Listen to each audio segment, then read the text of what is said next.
Josué 24. Pensei que iria encerrar hoje, mas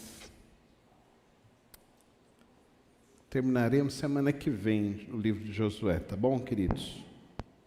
Quero ler Josué 24, do 1 ao 14.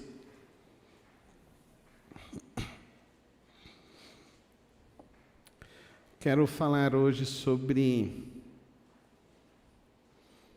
a história que construímos, a história que estamos vivendo, a história que vamos construir, a história que está sendo escrita.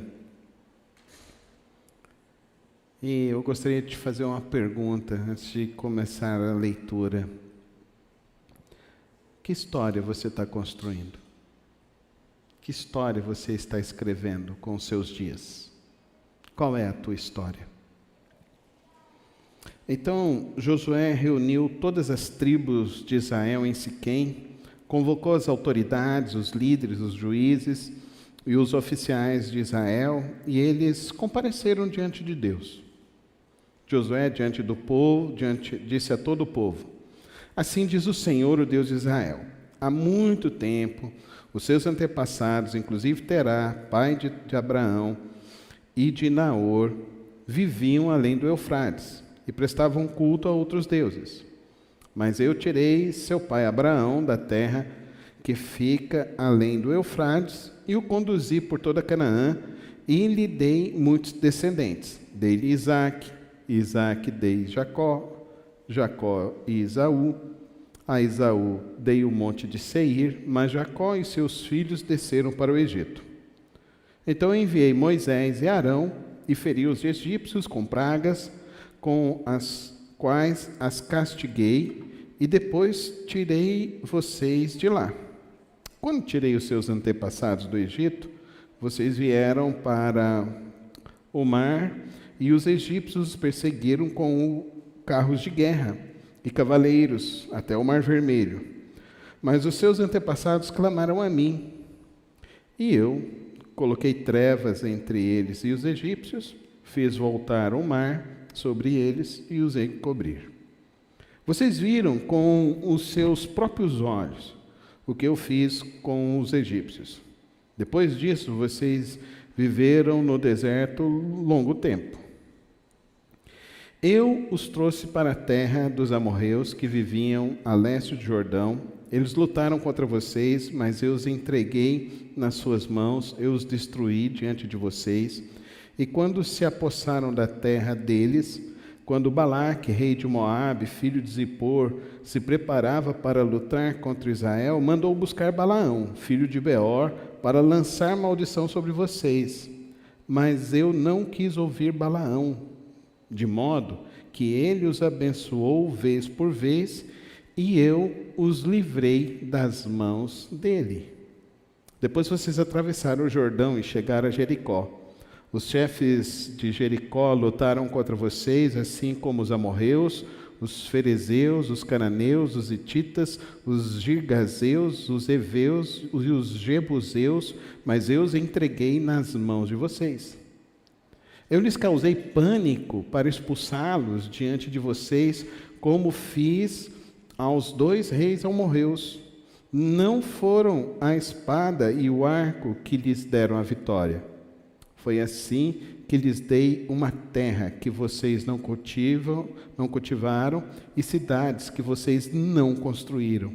Nelas vocês moram e comem de vinhas e olivais que não plantaram.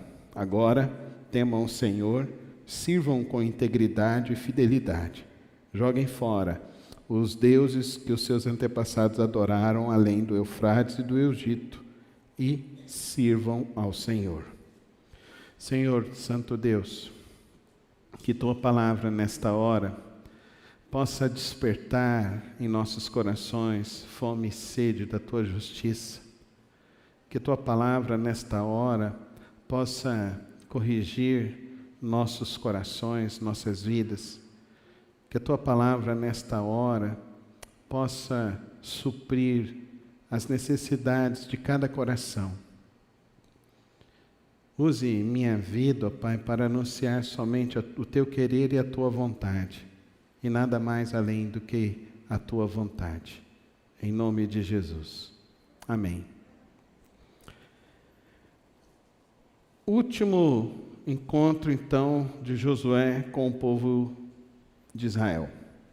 Diferente do capítulo 23, agora Josué recebe não somente alguns líderes de alguns clãs, Josué recebe, então, as autoridades de cada tribo, de cada povo. Então, estão todos eles reunidos. E nessa reunião com Josué, nós vamos perceber, então, que Josué conta algumas histórias para eles. Praticamente, ele conta a história de todo o povo de Israel. Nesses poucos versos, nesses 14 versos, Josué está contando uma história por volta de 450 anos. Dessas 450 anos, Josué está contando uma história que ele participou dessa história nos últimos 100 anos. E Josué, ao contar essa história, ele está contando uma história de coisas que vieram de gerações anteriores até chegar à geração que eles estão vivendo. E dentro dessas gerações que eles estão vivendo, Josué então está esclarecendo para eles algumas coisas. A primeira delas, Deus está no controle de todas as coisas. Foi Deus quem chamou Abraão, foi Deus quem sustentou Abraão, foi Deus quem sustentou Jacó e Esaú, foi Deus quem cuidou de Israel quando estava no meio dos egípcios, foi Deus quem tirou Israel do meio dos egípcios, foi Deus que livrou os egípcios da perseguição dos egípcios, foi Deus que estava com Israel e livrou Israel de todas as batalhas que teve. E ele encerra dizendo o seguinte: vocês não plantaram nada. Em outras palavras, eles não abriram nenhum pedaço de floresta para começar algum tipo de plantação. Vocês também não construíram uma cidade do zero, porque eu dei para vocês todas as cidades que estão aí. Então, Josué, quando ele está contando essa história, ele está dizendo que por trás da história deles existe um Deus que está controlando toda a história. E isso é uma lição que eu e você precisamos aprender aqui nesta noite. Nós precisamos compreender isso. A história não está descontrolada. A história não está à deriva.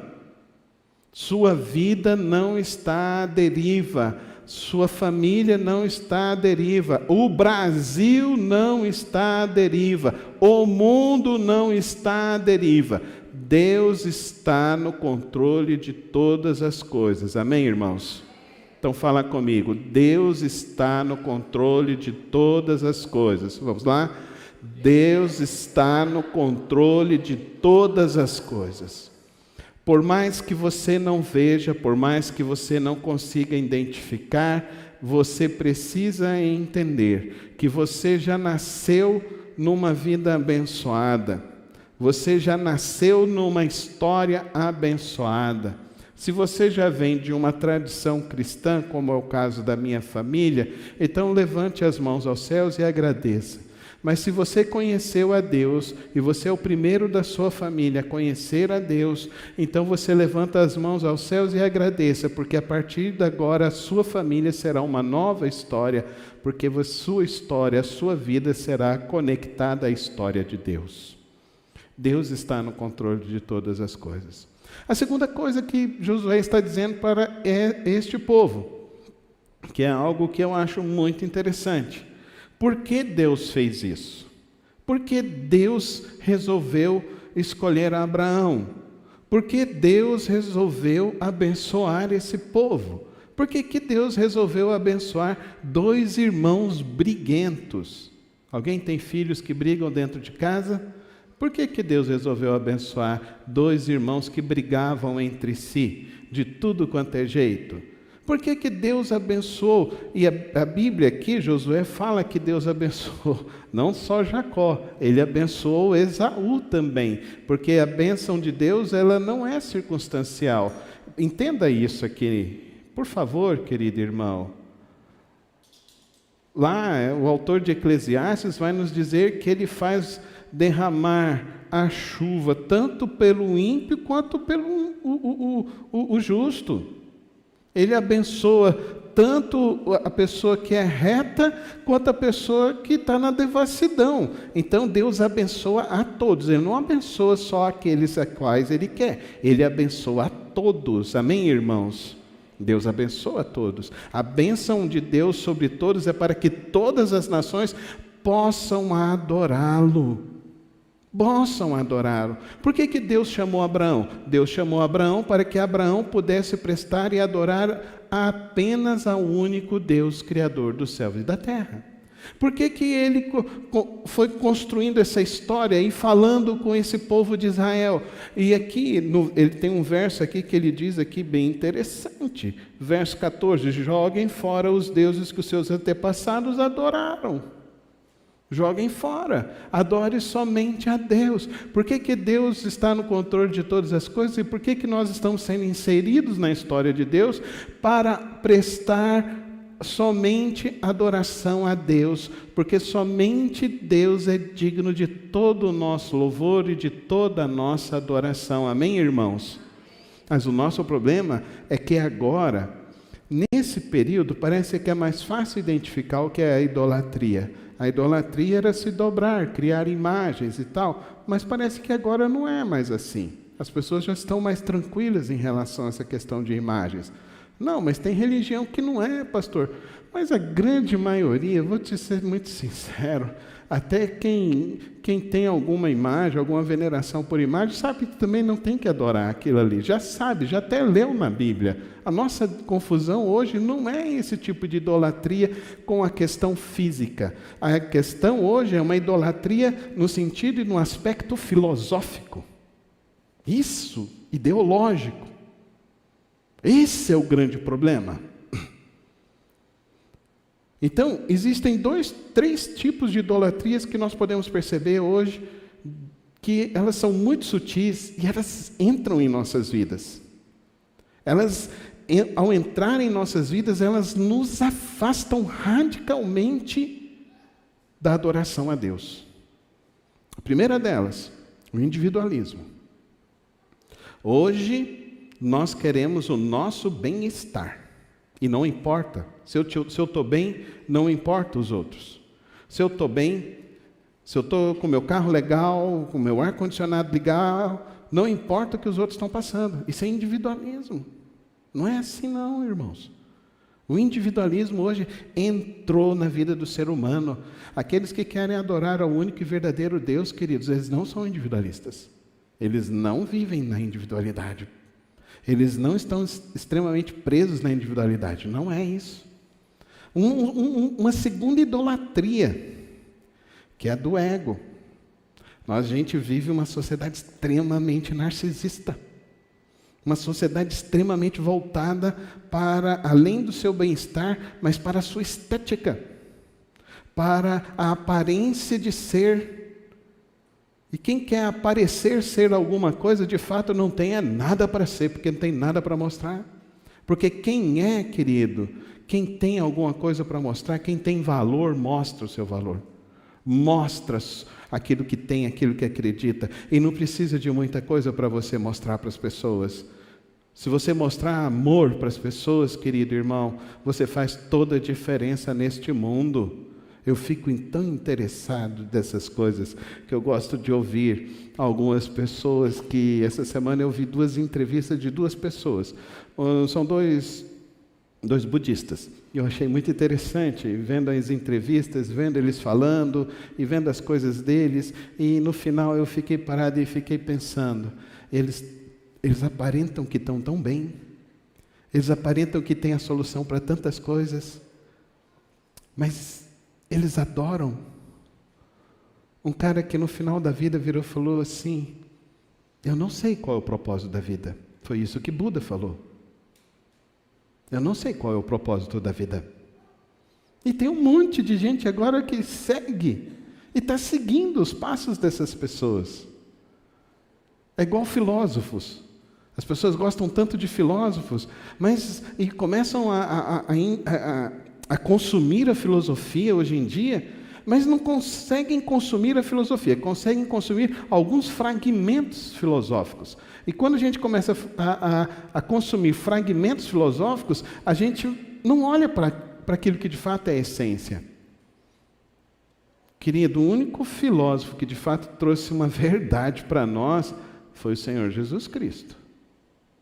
O único que pôde realmente ensinar para nós alguma coisa que possa realmente fazer valer alguma coisa para a vida humana foi Jesus Cristo.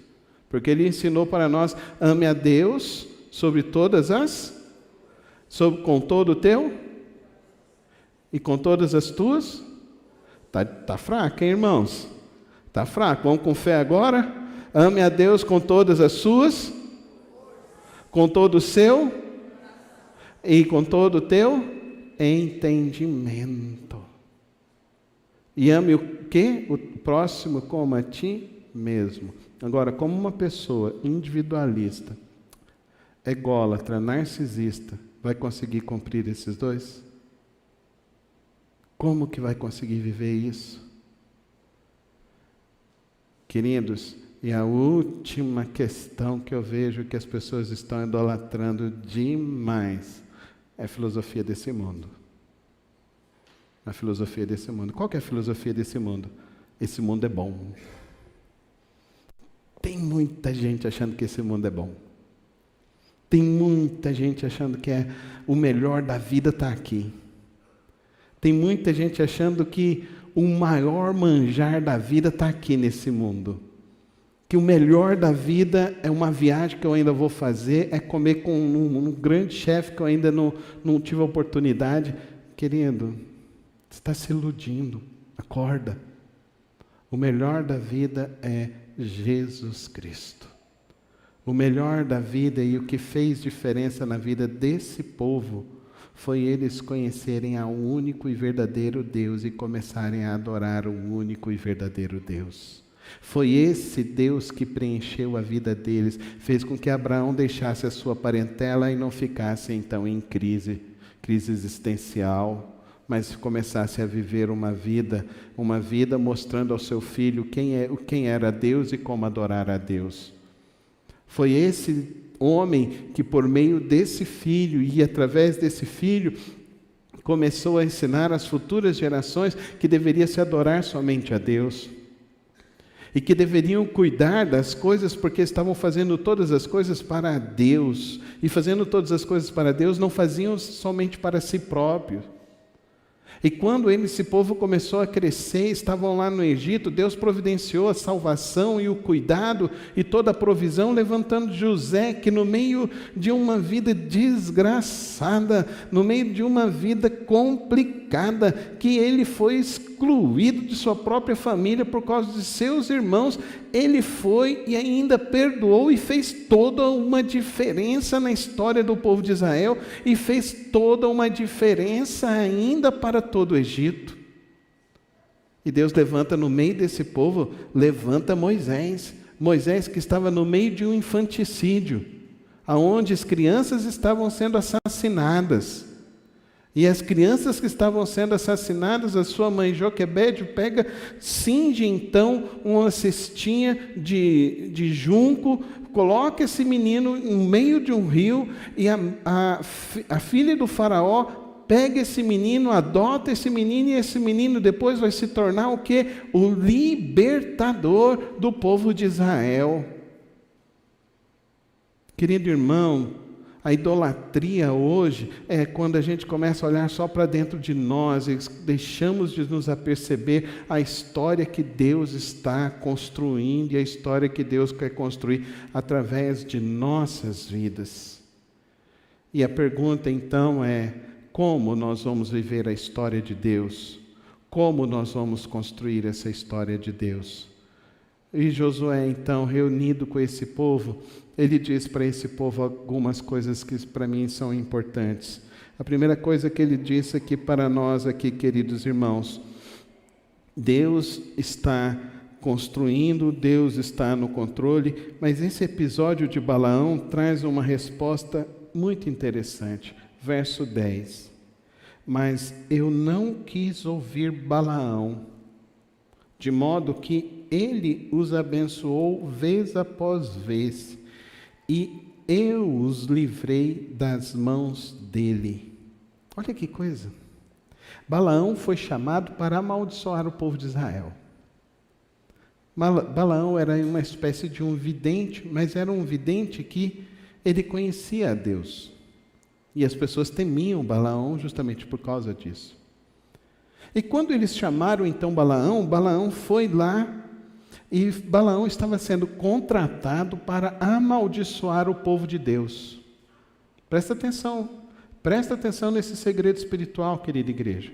Presta atenção nisso, presta atenção.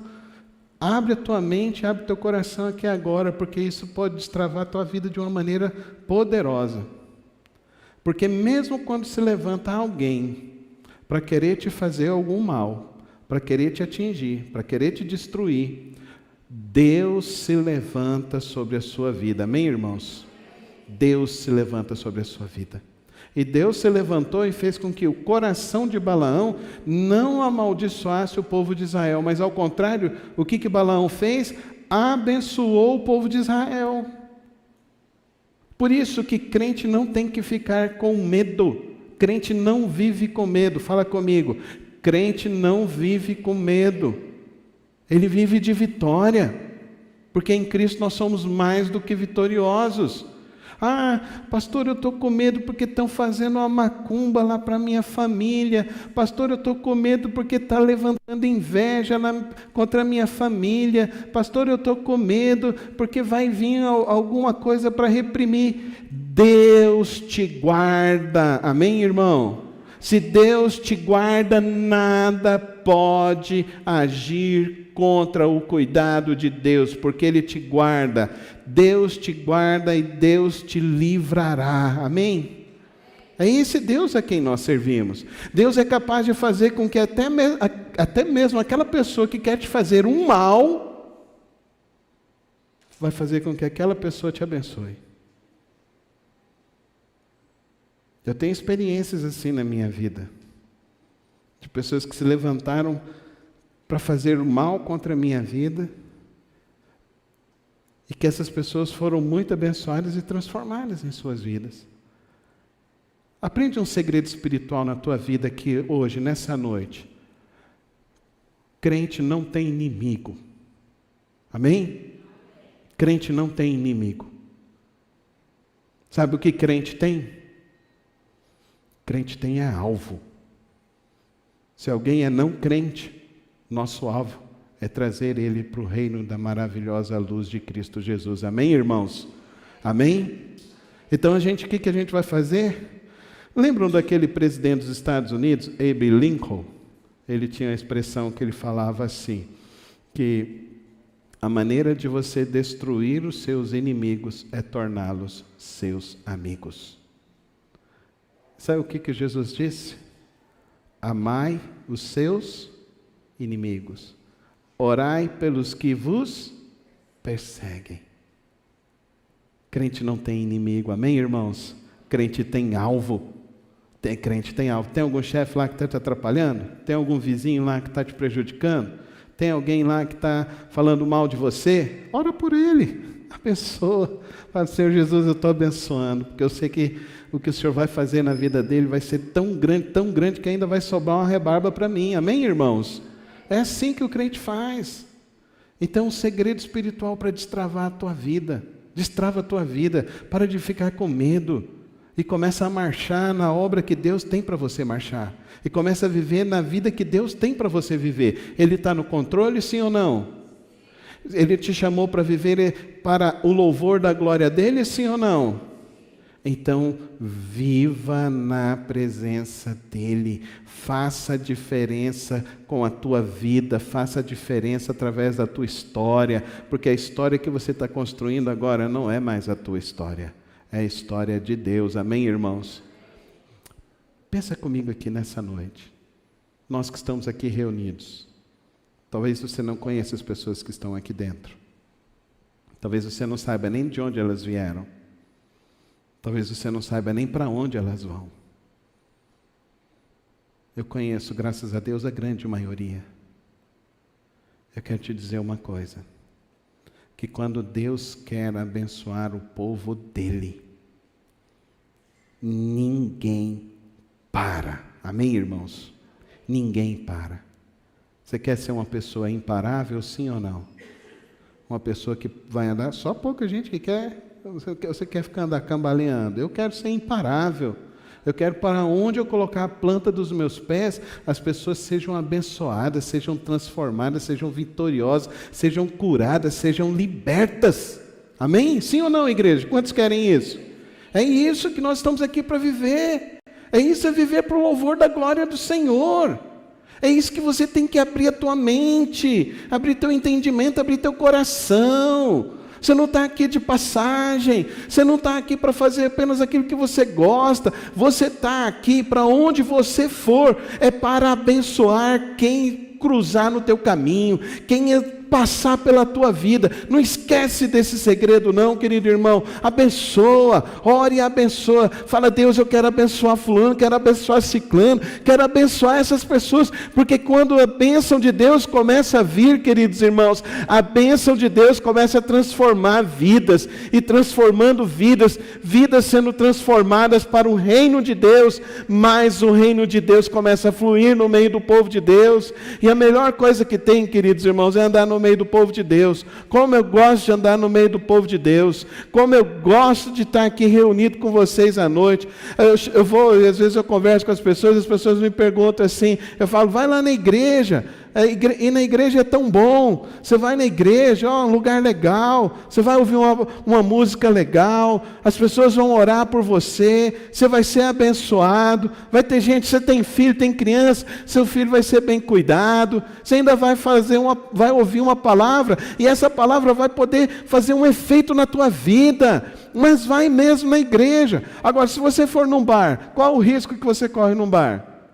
É de alguém ficar bêbado, e alguém cantar a tua mulher, cantar a tua filha. É alguém se engraçar.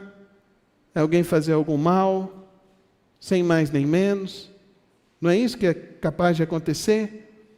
Agora você vem na igreja. Uma vez eu ouvi uma expressão que eu concordo. Isso aqui é um pequeno pedaço do que nós vamos fazer e desfrutar por toda a nossa eternidade. Amém, irmãos? Porque por toda a nossa eternidade nós vamos estar reunidos com o povo de Deus. Amém, irmãos? Nós vamos estar adorando o Rei dos Reis por toda a eternidade. Nós vamos estar cheios da alegria do Espírito Santo de Deus por toda a eternidade. Por isso, vir à igreja é experimentar um pequeno pedaço do céu. Eu e você precisamos ter esse entendimento e começarmos a viver isso em nossas vidas. Essa reunião, então, de Josué, me traz essas 3 grandes ideias. Deus está por trás da história. Deus nos chama para adorar a Ele e vivermos para o louvor da sua glória. E Deus nos garante de que Ele está no controle e que Ele nos guiará para essa vitória, para esse fim determinado que Ele tem para mim, para você e para as nossas famílias. A última recomendação de Josué nesse texto tem a ver, então, com o que eu e você precisamos fazer. Primeiro, temam o Senhor, sirvam a Ele. Temam a Deus e sirvam a Ele. O que você vai fazer? O que você tem que fazer? O que eu preciso fazer? O que nós precisamos fazer para vivermos essa história de Deus? O que nós precisamos fazer para viver a história do Senhor? A história que Deus está construindo. Querido irmão, é tão simples. Não é mais sacrifício que você tem que fazer, mas é louvar a Deus todos os dias. Sabe? Não sei se você já teve essa experiência, mas eu orei essa semana e eu falei, Deus, que as pessoas, ao ouvirem essa mensagem domingo à noite, quando elas estiverem indo embora e quando estiverem na casa delas, elas possam ter essa experiência. De não sentir só o céu aqui, mas quando você estiver lá na sua casa, você sinta o céu, a glória, a presença, o poder de Deus no teu lar. Amém? Quantos aqui querem isso? Temam a Deus, sirvam o Senhor. Como que a gente vai fazer isso? Depois do MasterChef, os jantares brasileiros mudaram, não é verdade? O jantar em casa agora mudou, né? A gente quer receber alguém, a gente vai fazer uma entrada, vai fazer uma salada. Então a gente ficou tudo diferente. A minha oração é que hoje, quando você sair daqui, você tenha o desejo de, nessa semana, você fazer como se fosse um jantar para receber o Senhor Jesus no seu lar. Receber Deus na sua casa. Não precisa fazer comida, não precisa gastar com nada, mas você vai separar um tempo ali. Você vai separar um tempo ali, você, seu marido, seus filhos. Vocês vão ali sentar, pode sentar em torno da mesa, pode sentar no chão, ou pode estar todo mundo deitado na mesma cama. Que coisa mais gostosa do que isso? Casa é isso, né? Todo mundo deitado na mesma cama, né?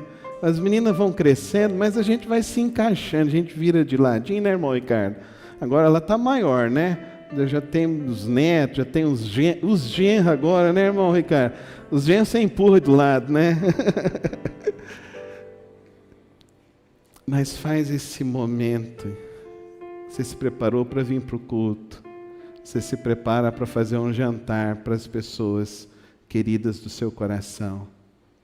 Faz um momento na sua casa. Para você, junto com as pessoas que são importantes, a sua família. Sentarem e falarem. Grandes coisas fez o Senhor por nós. Ele nos tirou de uma época em que a gente vivia tão pequenininho, com tanta dificuldade. Ele nos trouxe até aqui. Conta para os seus filhos como que você sonhou o dia que eles foram nascer, o dia que eles foram vir para preencher tua vida, teu coração. Você tem seus netos, junta com seus netos, fala com seus netos e fala, olha, a gente sonhou primeiro com seus pais, mas a gente sonhou com vocês. E Deus ouviu as nossas súplicas, as nossas orações. E foi Deus quem trouxe a gente até aqui.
porque nenhum dos teus benefícios tem faltado a nós.